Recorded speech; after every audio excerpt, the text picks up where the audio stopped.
I'll start. Dearly Father, we thank you for this morning. I thank you for these students. I just pray that you help us to use this time wisely, Lord, to just understand more about sequences and how to work with them, Lord. In your name I pray. Amen. I guess you guys probably have questions about differential equations, and I don't deny that would make me happy because I love differential equations. So go ahead, ask what you will.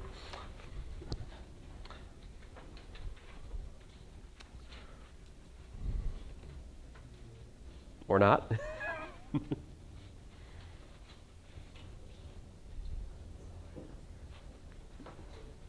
No questions? Surely there must be questions.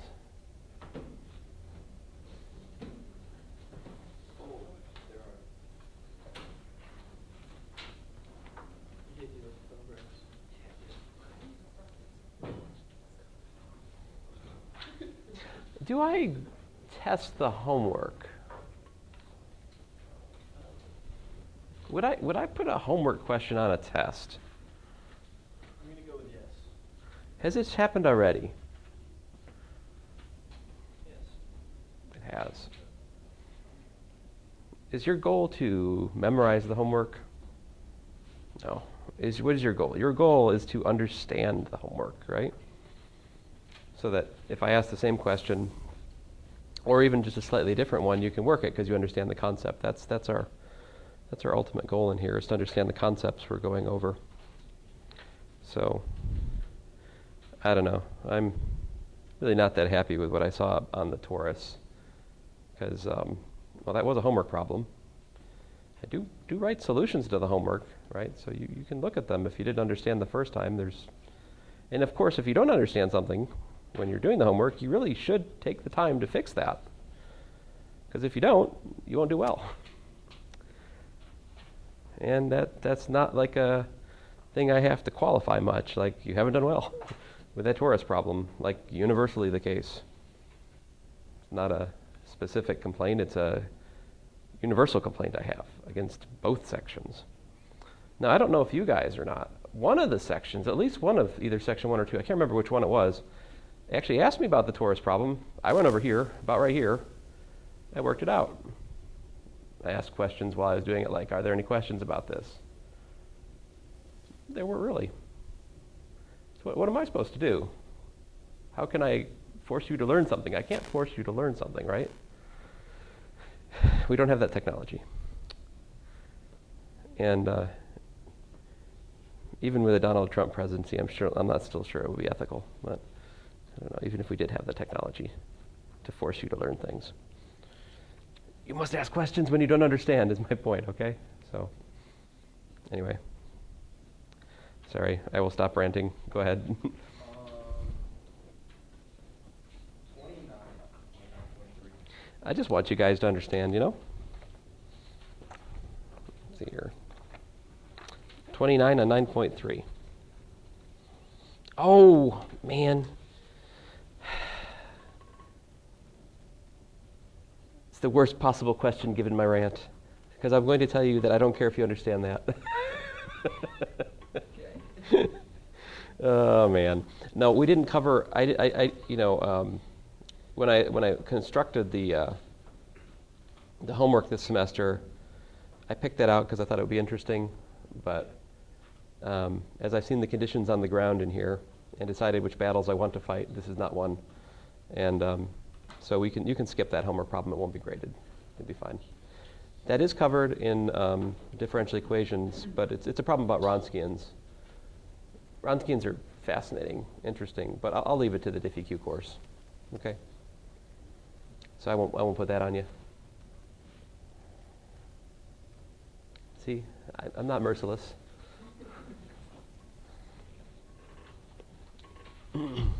Other questions? I like your current, the way you're thinking right now. Let's see if I can. Now, 26 is a reasonable question.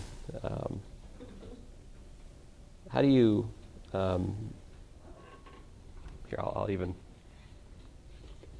I think that's the one where you need to get it into like options. Right. Okay, yeah, I couldn't figure out how that's. Okay, so how do you solve this? So omega is a given constant, right? Yeah. Okay. Does it give us just non-zero? Without loss of generality, you can suppose it's positive. No, it says greater than 0. So how do you solve such a problem?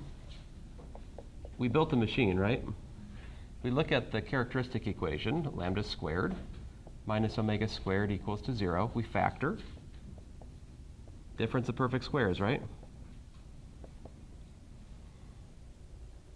I'm curious, though. It makes me worry. Show of hands, who never saw the shell method in Calculus 1? You? Anybody else not see the shell method or talk a lot about calculating volumes in Calc 1? There must be, well, I know there's at least one. I suspect that that's a larger collection of people than I realize in here. That may be part of the problem with the torus problem, because it's asking you to calculate volumes by the shell method. And if you never saw that before, well, that would be part of the difficulty. I digress. All right, so everybody with me so far here? So then what's lambda 1, what's lambda 2? Well, lambda 1 equals to omega, right? Lambda 2 equals to minus omega. We had a theorem. What did our theorem say? Our theorem, basically, I call it the recipe in my other notes, is that y equals to c1 e to the lambda 1 x plus c2 e to the lambda 2x is the general solution, right? Or in this case, for this specific problem, you have y c1 e to the omega x plus c2 e to the minus omega x is the general solution. You got that far? Excellent. You're almost there. Remember that e to the theta is cos theta plus sinh theta, and e to the minus theta is cos theta minus sinh theta. So you can just put those into here, and you'll have cos's and sinh's. The C1 and C2 are not privileged notation. Those are just notation for arbitrary constants. So if you like, you could call these ones like B1 and B2. And then like B1 plus B2 will be the C1, and B1 minus C2 will be the C2 that's in the Homer problem, something like that. No, the 26 is a totally reasonable problem. That one's just basically using the general result that we worked out and your knowledge of cos and sinh. Nothing to be scared of here. It's actually really pretty too, right? Because, okay, so like I won't complete it, but this gets us to C1 cos omega x, right? Plus C2 sinh omega x. Let's just stop and smell the roses here for a second. You can compare that to the general solution of y prime prime plus omega squared y, which has solutions what? Y equals C1 cosine omega x plus C2 sine omega x. So there's this duality between cos and sinh and sine and cosine. You change a sign, you get sines and cosines. But of course, cos and sinh are really just another notation for exponentials. So I can always take some expression with exponentials and rewrite it in terms of cos and sinh. If I'm interested in doing that, I could do that. It may or may not be helpful. This is very helpful for differential equations, this way of thinking. This is very, very useful for the study of boundary value problems. For example, if you want to study how electric fields propagate in a waveguide, this sort of formula is very useful to understand how the electric field attaches itself to the edges of a metal pipe or something, like you might study in the propagation of, say, microwaves to an antenna or something. Like a wave pipe. Okay, I digress. Questions?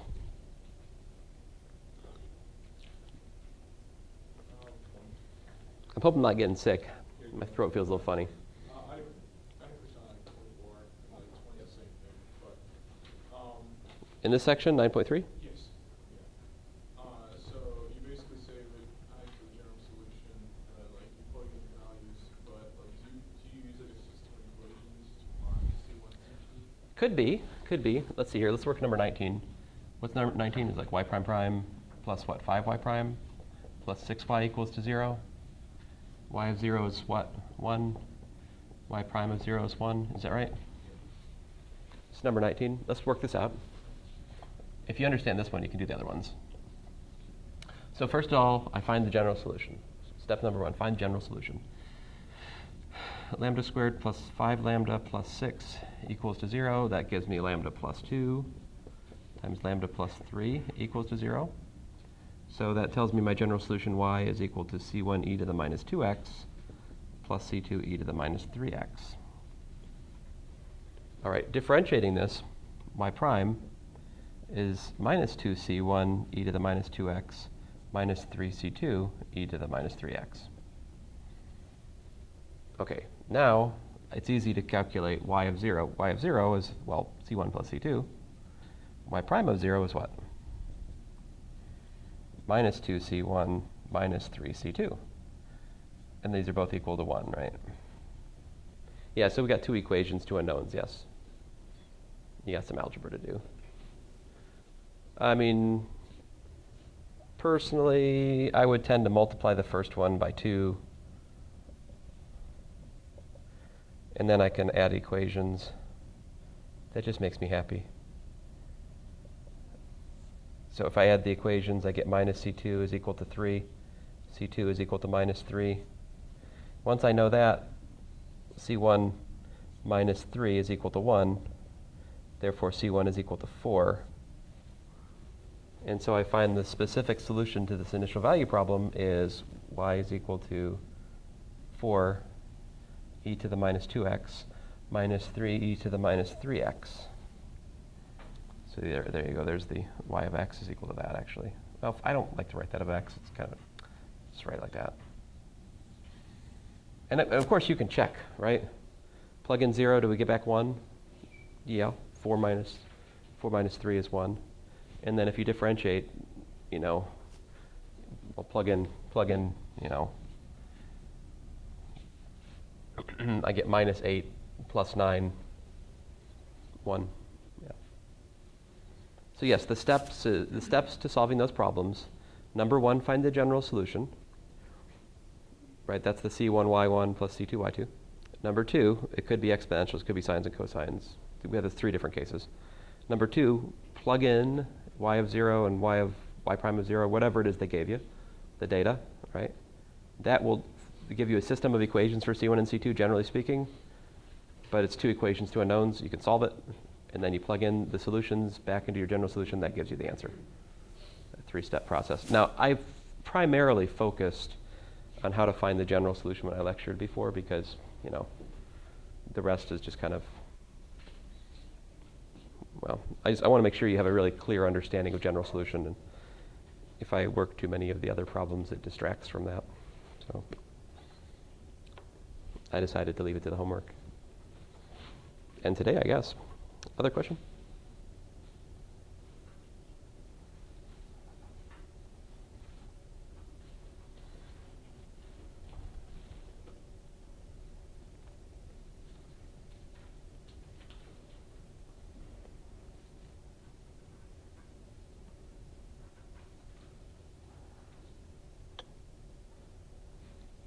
Oh, sorry. I didn't hear the hand. I was distracted. The same section? Yes. 9.3, number 28.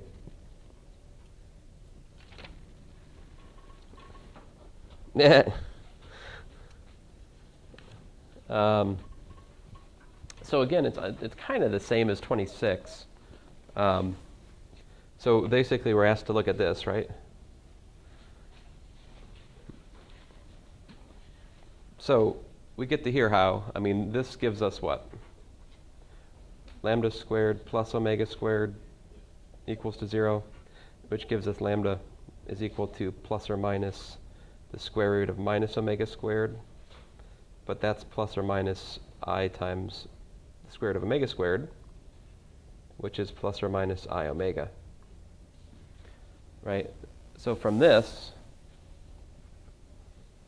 we get that general solution. It was mostly that part, like lambda squared plus omega squared. I just kind of my brain's got stuck. I wasn't sure how to. Oh, okay. Well, I mean, generically speaking, if we have lambda minus alpha, right? squared plus beta squared equals to 0. We can read from this directly that the solution is lambda is equal to alpha plus or minus I beta. The steps for that, let me just go through the steps for this one. So you got like lambda squared plus omega squared equals to 0, right? So that's lambda squared is equal to minus omega squared. And then it follows, in fact, that lambda is plus or minus the square root of minus omega squared. Now, some other professors would quibble with this step, but later you learn why that's logical in complex analysis. It still makes sense, even though, generally speaking, the square roots of complex numbers are a little bit subtle. They're not too subtle. This plus or minus really captures all the possibilities. And so what I'm trying to tell you is that the cheat that you should have already been taught is still true. Well, I'm back to here again, but just from just a more generic perspective, if I have something like lambda plus, if I find the characteristic equation looks like lambda squared plus 3 plus 16 equals to 0, personally, I can go right from there immediately to read off that lambda is equal to like minus 3 plus or minus 4i. In contrast, if I have lambda plus 3 squared minus 16 equals to 0, well, that's a different song and dance. See, that gives you lambda plus 3 squared equals 16. And so this plus or minus business, right, which would give you lambda is equal to minus 3 plus or minus 4. No I. So when you complete the square, if you get a minus, it's not an irreducible quadratic. It's a, they're distinct real roots. If you get a plus, well, it's complex. So you know what to do fast there? Yeah. Past there, you can just reverse engineer it. Like start with the answer using the adding angles formula for sine or cosine, whichever one you need. And then you should be able to relate like a sine phi or a cosine phi to the C1 and C2 that we've written here, something like that. You need the adding angles formula to make good on that formula for 28, though. Other questions?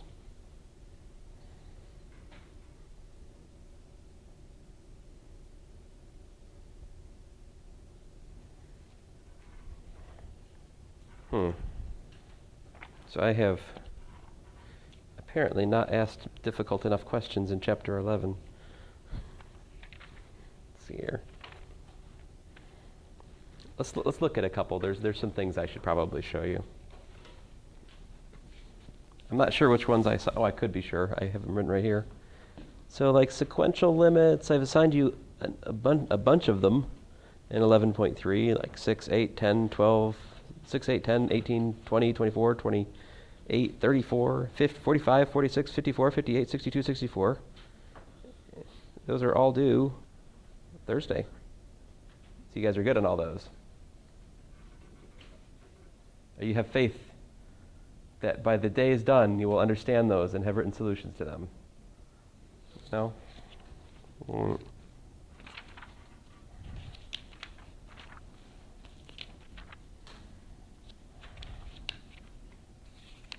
Let's see here. So state whether the sequence converges, and if it does, find its limit. Is there a particular one you guys would like to look at?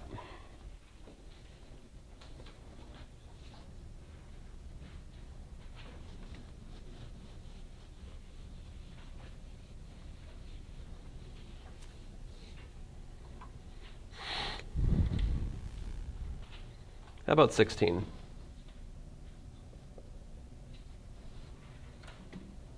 Ten to the 10, that's weird.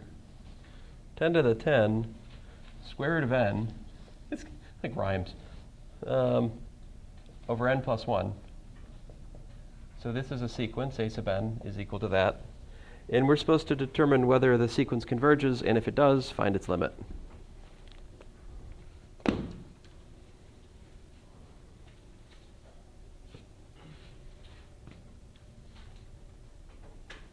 So what do you guys think? Does this converge?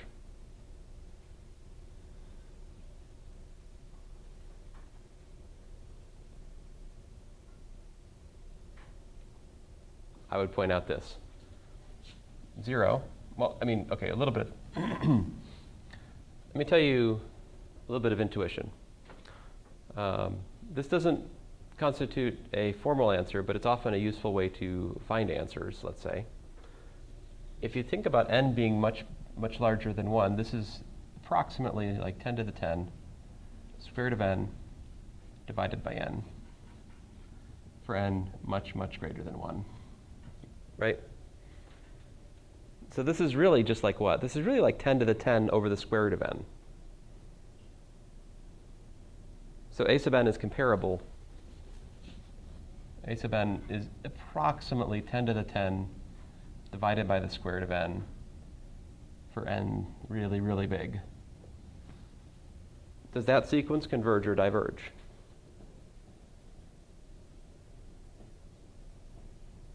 This is not a tricky question.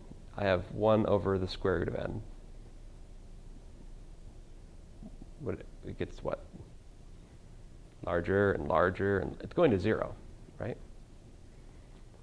So let us agree that, not 10 to the 10 to the n. Don't let me do that. Come on, guys. 10 to the 10, right? Goodness gracious. So the point is, 10 to the 10 is just a constant. It's a big constant, but a constant nonetheless. And 1 over the square root of n, well, that, right? I mean, all right, so here's the argument. So this gives me an idea for a proper argument. Here's the proper argument. 0 is less than 10 to the 10 square root of n over n plus 1, right? And this is smaller than 10 to the 10 square root of n over n. Why is that?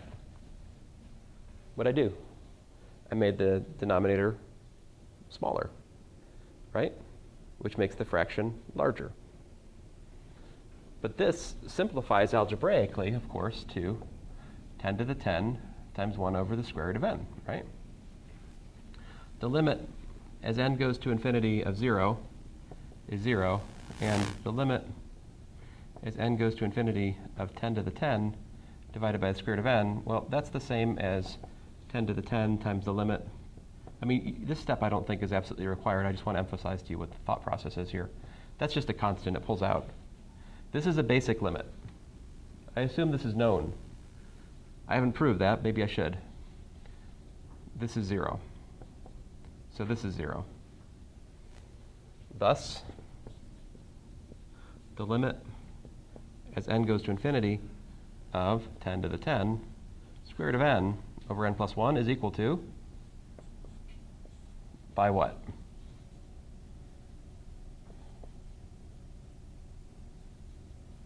Blank theorem.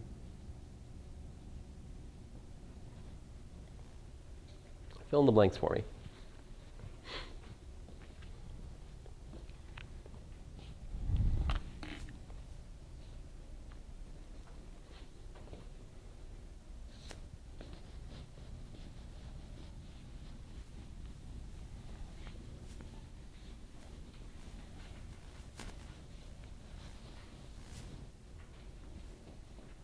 Yeah? I think I know what a good one works. Is it equal 0 by the squeeze theorem? That is exactly what I was looking for. That's what we're doing. See, because you've showed that there's a sequence below it and a sequence above it, both of which converge to 0. Consequently, it must also converge to 0. So this thing I did at the start, which I'm about to underline in green, right, with the little squiggle approximate, this business up here, is this an answer, right? No, that's not an answer, but that is a useful way to find answers, right? Now, let's just come up with this system of communication for the purposes of the test in this course. If I just say find the limit, determine if it converges or diverges. Okay, if I just say the word find, what's in the green as a method of inquiry and explanation will suffice. In other words, I'm really just grading the answer. However, if I say justify that the sequence converges or diverges, then these kinds of arguments must be supplied. right? What's in the green is an answer. What's written below is more like the best answer. Well, best is maybe too strong, but it's a good answer. Do you see the difference? So there's two different things you're battling with. Just, first of all, determining how to find answers, right? That's the first thing. But then once you figure out how to find answers, you have to figure out how to explain your answers. Explaining answers is a higher thing. It's harder. Do you guys want to look at another one? How about, did I assign 18? All right. I'm going to do one that's shocking a lot, like 18. Like, I'll call this number 18 tilde. Suppose you have the natural log of, I don't know, the n cubed plus 7 divided by 2n cubed minus 3. Yeah, that'll do. And you want to figure out, does it converge, does it diverge, and explain, justify. Explain yourself. All right, let's see here. So here's what I'll do for this one. I will say Cn, all right, is n cubed plus 7 over 2n cubed minus 3, right? That's a sequence. Think about it. Is this a positive sequence? Oops. I better, let's see here. If you plug in 1, what do you got? You got a minus in the denominator. That's trouble.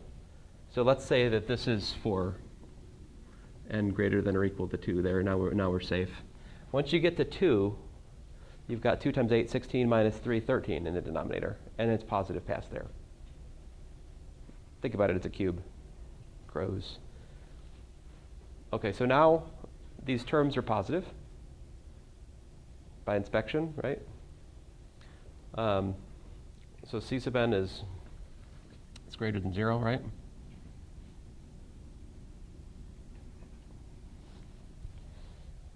And then what else can we say? Notice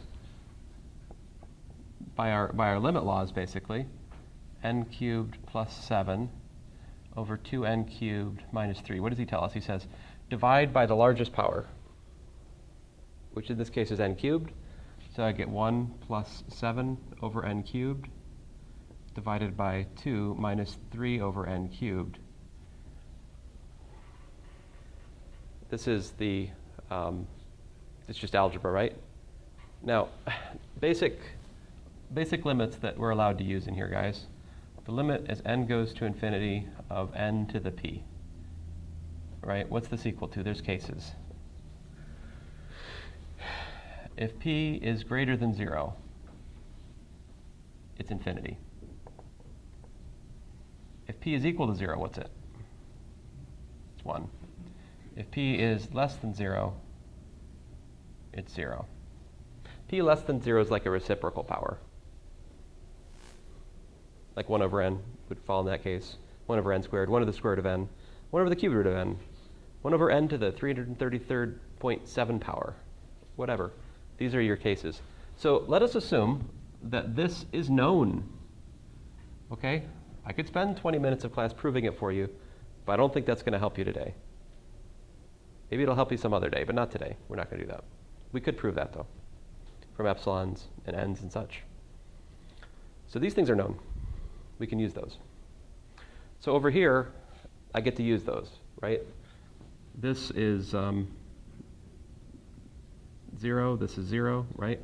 And by the limit laws, this is 1 plus 0 over 2 minus 0, otherwise known as a half.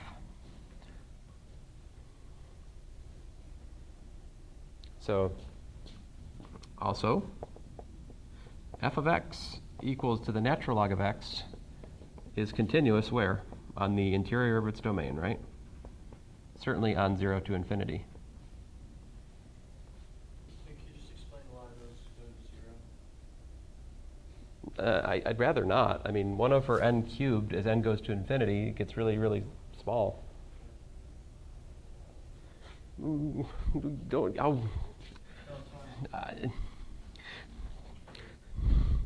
it has to go some. Why do you do that? Now you've tempted me. Let epsilon be greater than 0. Choose m n equal to something.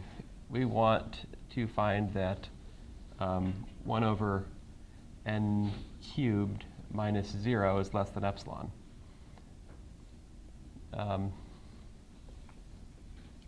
For n greater than or equal to n. Fill in the blank, what do I want?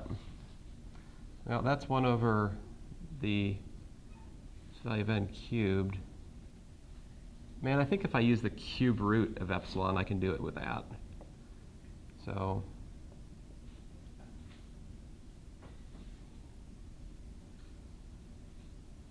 I guess I need something a little bit bigger than that. C plus 1. Does that work?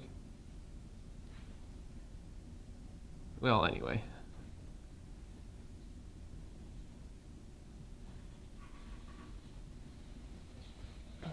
Something like that. So cube root of epsilon cubed. Oh, that's not what I want, is it?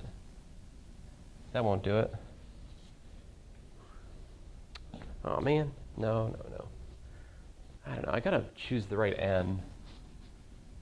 I want this to be less than epsilon.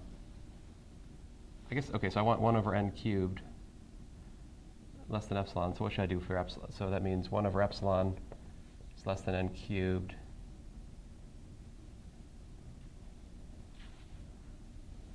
I think I do 1 over the cube root of epsilon, I think will work. So this is equal to, I need less than here, though, is the trouble.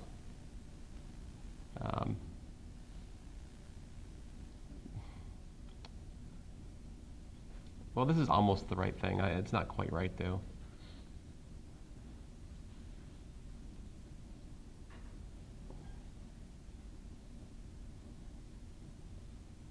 Oh, I guess it's not equals, though. I think this would be less than or equal, less than. Because I use n greater than n. I need to like add 1 to this or something. And then I have this as epsilon. It's something like that. I mean, I don't know. Details. But I don't want to do that now. So let me just stop this because I was promising not to do that and tempted me. So the point is I would need to stop and think carefully about this for a while to do the fine print here to show these things, but that would require epsilons and n's and such. I'm willing to set that aside for the moment and assume this is known. Certainly for the purposes of your homework, this is known. Okay, so you can use these and the limit laws we proved to calculate limits like that. Now, so what's the thought process here? This is continuous, right?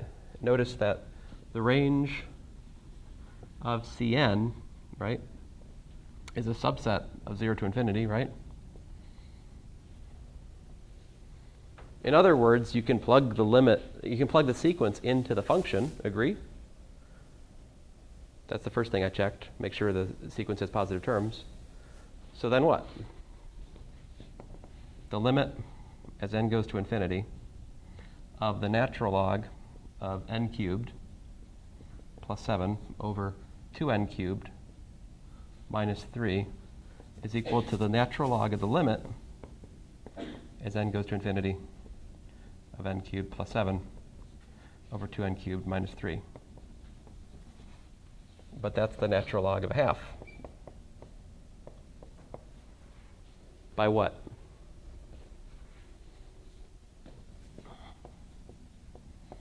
By theorem 11.3.12, I think it was. We proved it last time. It was the concatenation of epsilons and deltas and epsilons and n's and such. I wrote it right here. I had some green underlining. I argued x is equal to Cn. Remember that? That theorem. We can use it. This is not 18 exactly, but man, you could do the same argument to do 18, right? It's natural log being fed a sequence which converges to some number, right?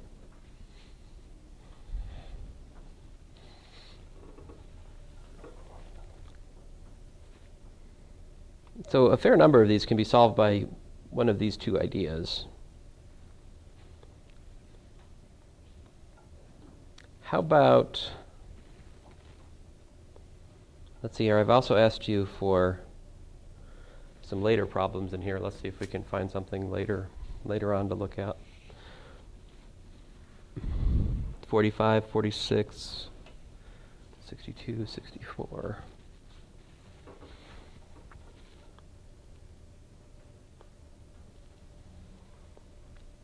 Let's look at number 63.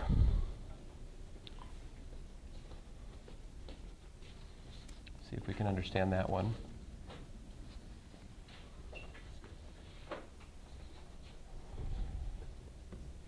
Number 63 is a recursively defined sequence. We have a sub n is equal to, what is it equal to?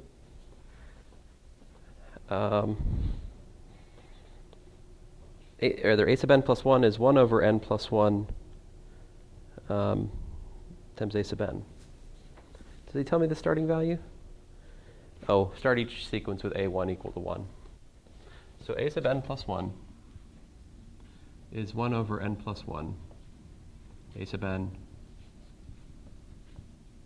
and a sub 1 equals to 1.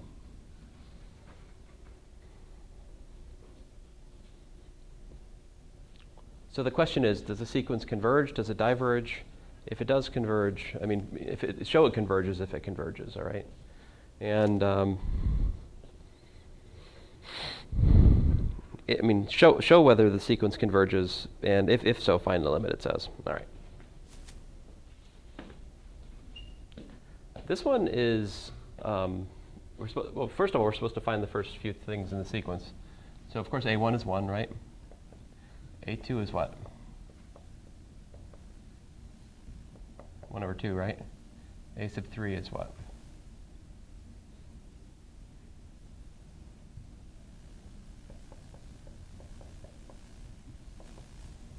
And so forth. In fact, I think you can see that a sub n is what?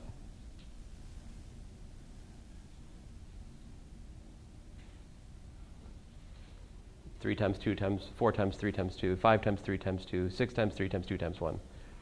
In fact, this is 1 over n factorial. You can see that, yeah.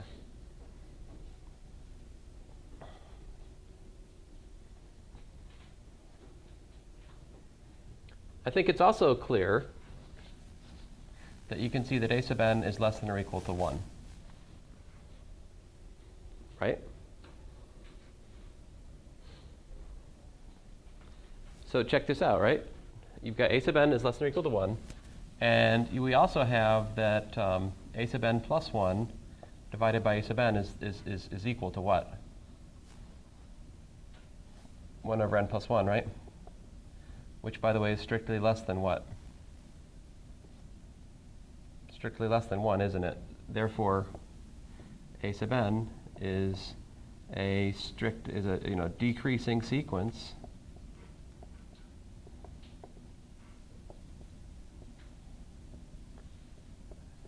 which is what?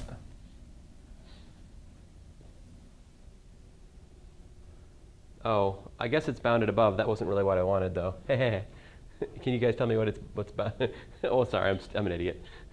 I mean, it is strictly decreasing, that's true, but if it's strictly decreasing, we need to show what it has bounded. It's not bounded above, but where? Bounded below, right? Sorry. This is true, but not helpful. 0 is less than or equal to a sub n, right? Well, not even equal to. I mean, just 0 is less than a n, right? These are positive terms, right? So it's bounded below. It's decreasing. So what do I get to say? Therefore, by the bounded monotonic sequence theorem,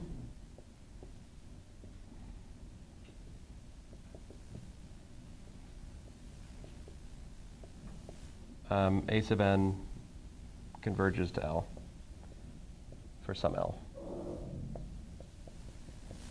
Notice that the bounded monotonic sequence theorem does not tell you what the thing converges to. It just tells you that it converges. All right. So we can use the bounded monotonic sequence theorem to prove it converges. Now, this problem asks us to prove to find what it converges to as well, right? What is this? What do you think this sequence converges to?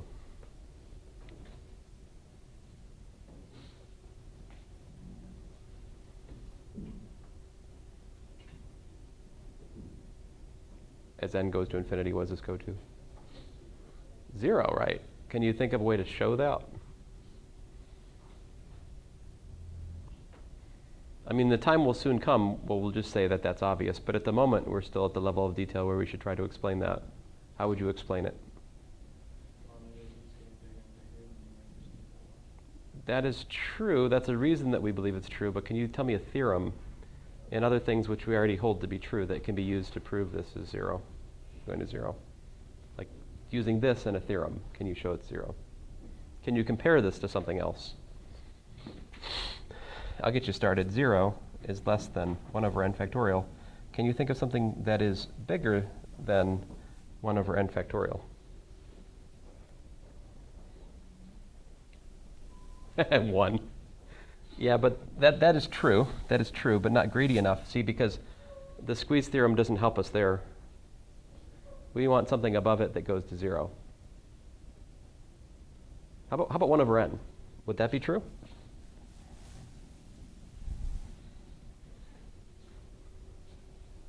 Think about n factorial. It's got what? It's got n factorial. It's got n times n minus 1 times n minus 2 times n minus 3. So what have I just done? I've made the numerator what?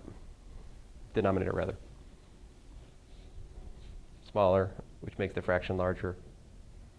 I mean, I should say greater than or equal to. They are equal to in the case n equals to 1.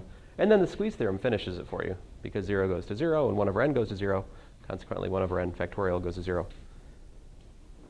I don't really expect that argument here. I just want to show you can think that way. I'm more interested in you using the squeeze theorem when it's not obvious that the limit is what it is. Don't forget, you also have the L'Hopital. You can trade the sequence for the corresponding function and do calculus and analysis there as well as another way we can do things. I don't think you need that for the section, though. I think you can just use limit laws, the theorem 11.3.12, and that should suffice. Anyway, I'm going to go add up the points on your test, and you can go if you want to. If you want to stick around and get your test, you're welcome to. Thanks, guys. How long would it take? I have no idea.